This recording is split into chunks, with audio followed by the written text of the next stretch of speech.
This is every single fight to make next after UFC 310, Pantoja versus Asakura. I've got all of the key fighters from that card on the screen right now. Some winners, some losers, and you may notice there is an empty box next to all of them, and that's where their next opponent's going to go, who I've hidden around the perimeter of the screen. I'll slowly reveal those opponents one by one as the video goes on and place them where they belong on the screen. Let's start straight away with Alexandre Pantoja.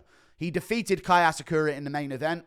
Really uneventful, to be honest with you. Other than one flying knee, Asakura pretty much had no success. Few shots here and there, but this was a mismatch. And there's a reason why it was a mismatch, because they had to. Because there's nothing for Pantoja in the flyweight division. He's beaten everyone. He's beaten Kara France. People are offering up Kara France as an opponent. I know, exhibition near. Same with the Moreno situation. He's had the exhibition fight and then beaten him other than that as well. And the last fight was quite close. So maybe Moreno's also an option. And then you got Royval that people are offering up. And I'm like, dude, Pantoja's beaten him twice. He's beaten a lot of people in the division. We kind of needed Urseg to get that decision win, judges that judged Volkov versus Gane. Where's all the favors then? You know what I'm saying? Either way, though, Alexandre Pantoja needs an opponent. And the only option is Deiveson Figueiredo. I've seen that he called out Demetrius Johnson. Genius move. That's gotten a bunch of views. Pantoja is going to do numbers because he called out Demetrius Johnson. DJ made a video about it immediately in response. That's great. That's really good for Pantoja's career. Because just defeating Asakura, impressive. Everyone's hyped about it. But that made more noise. Him calling out Demetrius Johnson arguably has made more noise than his actual win over Asakura, which is kind of crazy to say, but I'm seeing posts with 2 million views on Twitter of him calling out DJ and DJ's response and all this. So Figueiredo's the only option. DJ's not coming back. He's beaten everyone else. I'd just give Taylor a title shot, but he's coming off a loss. If he would have beaten Royval in that fight, I'm sure they would have made that fight immediately. But Pantoja versus Figueiredo 2, the rematch, is the only option. And let me tell you why.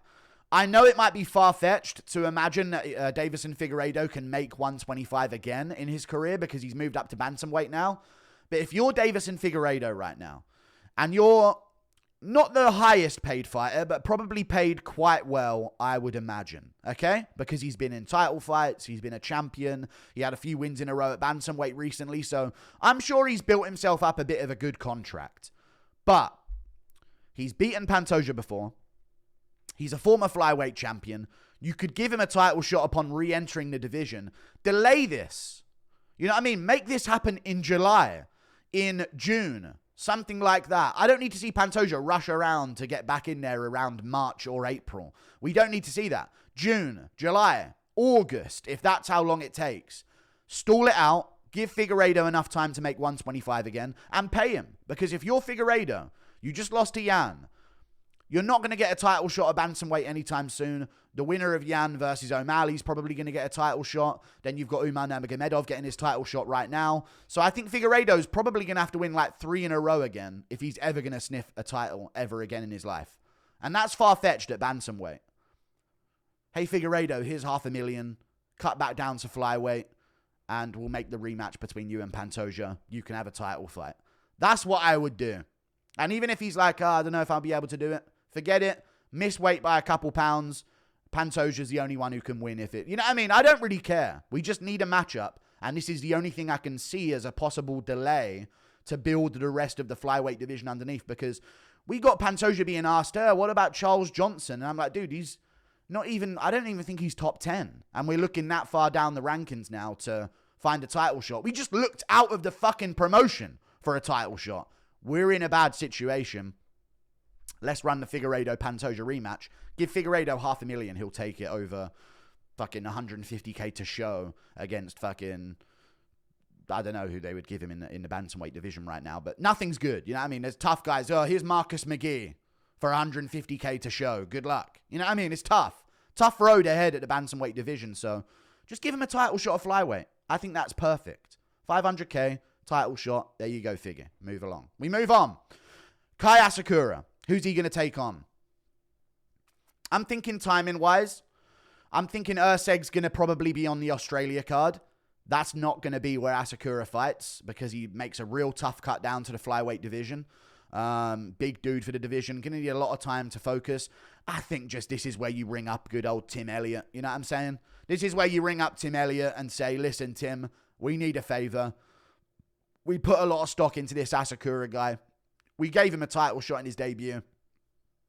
It didn't work out. Please don't win a Tim Elliott style 29-28 split decision over him and just go down and get finished. You know what I'm saying? Kai Asakura, Tim Elliott. It's not the most hyped of matchups, but I'm trying to be realistic. I don't see Manel Cap waiting 5-6 months for Asakura to come back before we see him take a fight again. And I think he's already got a fight. And there's other people that have got a fight in the flyweight division. And then there's other guys that I don't see waiting around that long. Tim Elliott's just waiting around to whoever the UFC want to offer him up to. He's number 10 in the division.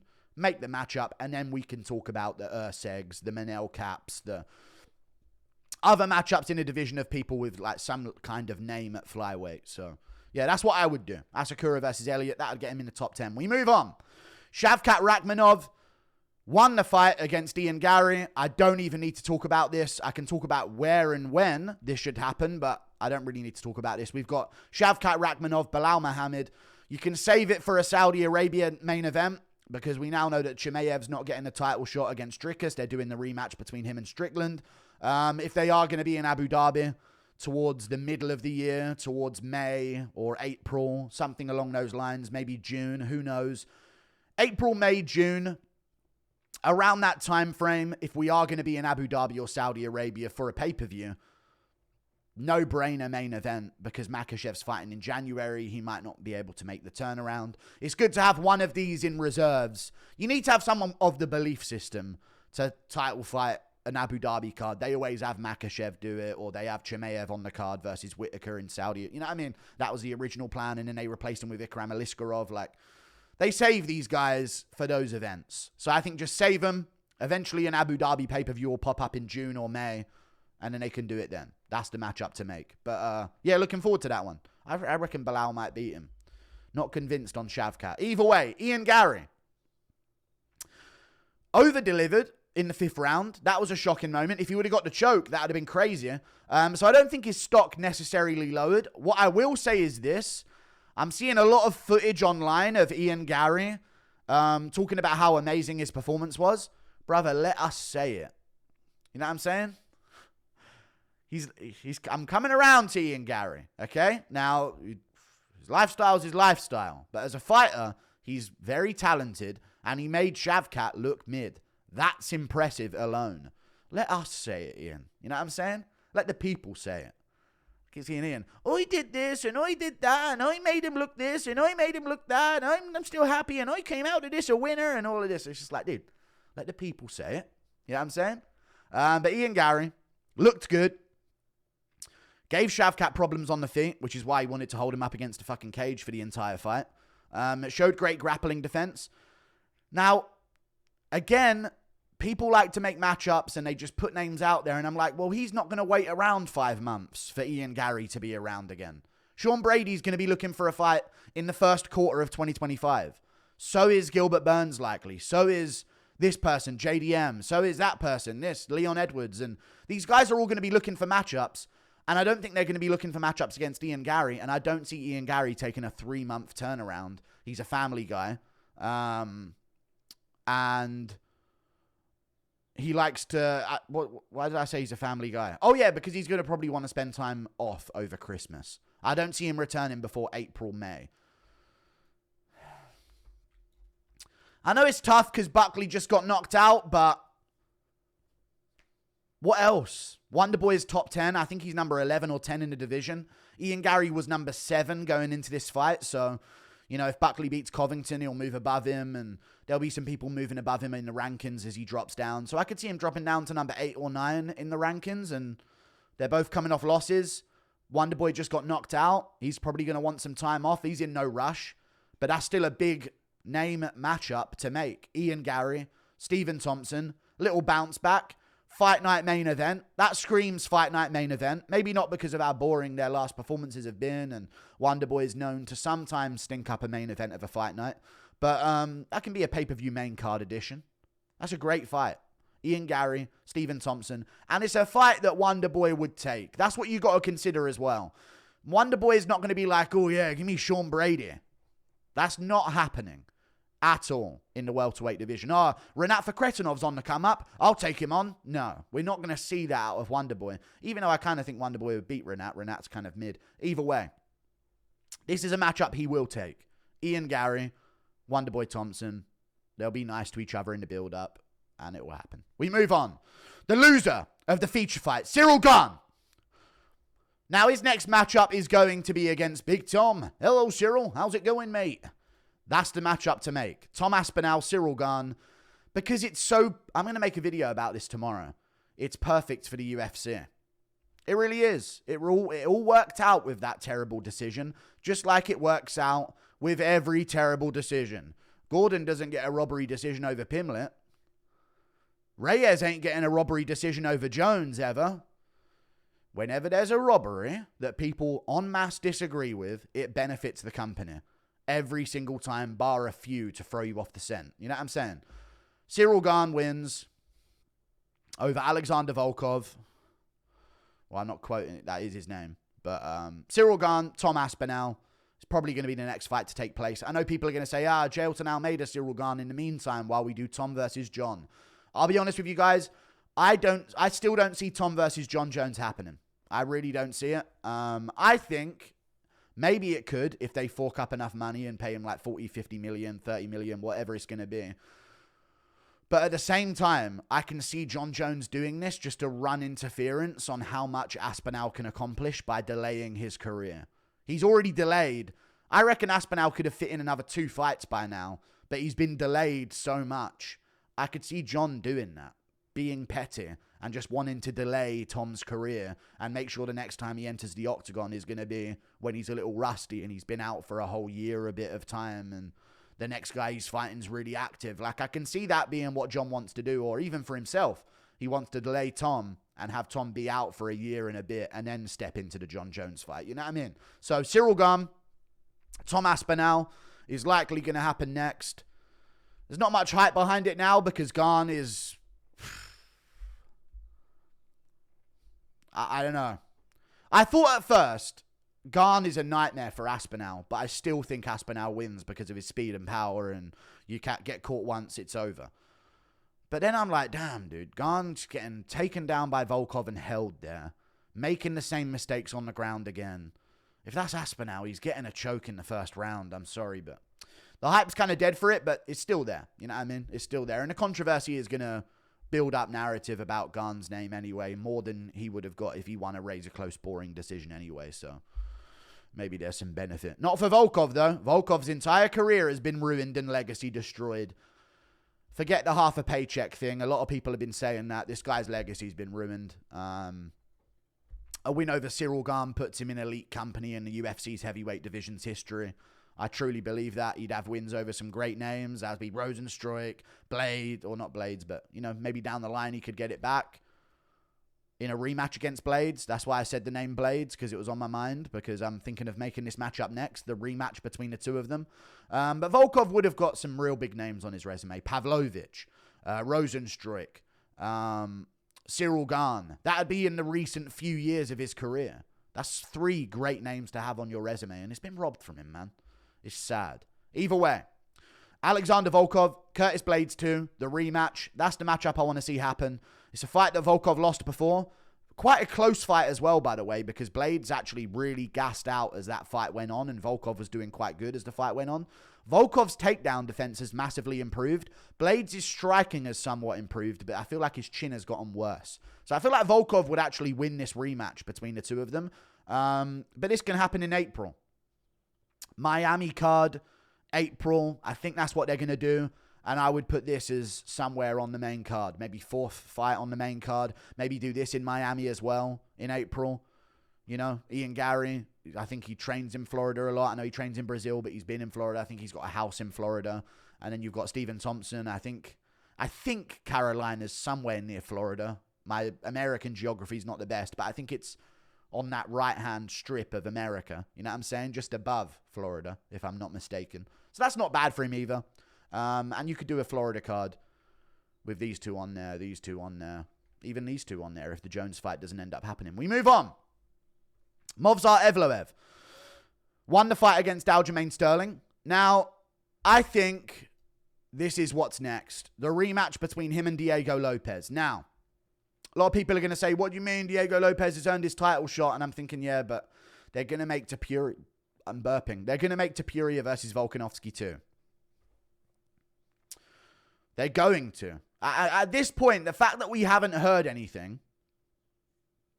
makes me confirmed that that's what we're getting. The fact that they made Dricus du Plessis Sean Strickland 2 as the Australia main event made me aware that Volk Lopez ain't happening. That's what I found out from that news. Or that would be on the line, and they wouldn't have made the du Plessis Strickland 2 fight, and they would have saved it for the Chimaev matchup and had Strickland fight someone else. Either way, I think you do the Movsar Evloev Diego Lopez rematch in the meantime. I'm all for giving this fight the spotlight it deserves. I'm all for paying these guys some good money to fight each other. I think they're elite of the elite. No Rogan. Elite of the elite. Elite. Top level featherweights. Great resumes on the pair of them. But the Volkanovski-Ilia Topuria rematch is likely going to happen. It's a big fight. They can build up the winner of Evloev Lopez. The winner of that's going to be a huge fight for a title fight after that. I reckon they will do the Ilia Topuria Volkanovski rematch. And I think it's going to happen soon in April. Maybe in Miami even. Maybe they do that. Pereira and Ankalaev with a Volkanovski Topuria co-main event. With a Ian Garry versus Stephen Thompson feature fight. With a Volkov versus Blades 2 to open up the main card. And then you end it all with a replacement opportunity for Evloev and Lopez that are fighting on that same card on the main card. And that main card would be amazing for Miami. You could even do Luque versus Masvidal. I know Luque just called out Masvidal. Masvidal, Miami. It makes sense on that card. But Evloev Lopez too. Just builds it in the meantime while we're doing Volkanovski versus Topuria too. Which I don't really agree with. I wish it would be Lopez getting a shot and Volk fighting Evloev to earn a shot and show that he's still got it. I don't want Topuria to get this two wins over Volk where the second one's for free because Volk's washed and he's done. And that's proven he hasn't got a chin anymore. I want Volk to have a y'all must have forgot performance where he proves he's still got it. And then fight Ilia Topuria in a rematch. But that's not going to happen because the sport's dumb. Either way. Aljamain Sterling. There was someone who was talking about moving up to lightweight not long ago. His name was Brian Ortega. Isn't it kind of crazy that he's considered the supermodel of the UFC? I'm just saying. No offense. But I was thinking Brian Ortega moving up to 155. He's not going to do well at 155. He's not got the body type for it. He's skinny fat at featherweight. I don't think he's the type to gain, oh, wow, Ortega with 10 lean pounds of muscle on him. And now at 155, he's a monster. I just don't see that reality. I think he should stay at 145. And I think the fight should be against Aljamain Sterling. And I think that's bigger than any fight he's going to get at lightweight anyway, because his ranking holds weight in the featherweight division. If he moves up to lightweight, there's no like, oh, it's so Ortega, you have to give him Arman Sarukian off a loss to Makhachev. That's not what's going to happen. He's probably going to get dealt a card of, you want to move up to lightweight? Here's Jalen Turner. Here's Rafael Fiziev. It's like, if you want some actual names, Aljamain Sterling versus Brian Ortega in the featherweight division. I don't mind every now and then. Listen, we used to have women's MMA for a shit break. This isn't a shit break, by the way, because I've learned to appreciate a good... Sometimes you're seeing too much violence, and it's time for a good old Aljamain Sterling grappling seminar. You know what I'm saying? The Calvin Kattar fight, the Evloev fight, and imagine the Ortega fight as well. Sometimes it's nice to mix up the martial arts. Now, it's not nice when you see Kron Gracie waddle around like he shit his pants in front of Bryce Mitchell and Paul Garden embarrass the sport.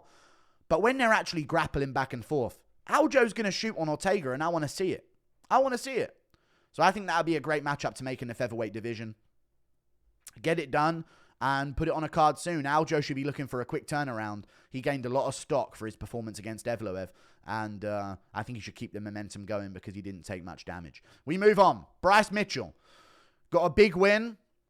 It was a layup against Kron Gracie. Let's be fair. They sacrificed Kron Gracie on a main card of a pay-per-view yet again. I think Bryce Mitchell should be looking to take on Calvin Kattar. This is the only matchup I think makes sense. If he's going to be active, if we're going to see him around March of next year on that pay-per-view, I don't know where the pay-per-view is going to be in March, but I know January's Los Angeles, February's Australia, March, if I had to take a wild guess, is probably going to be maybe even Florida itself.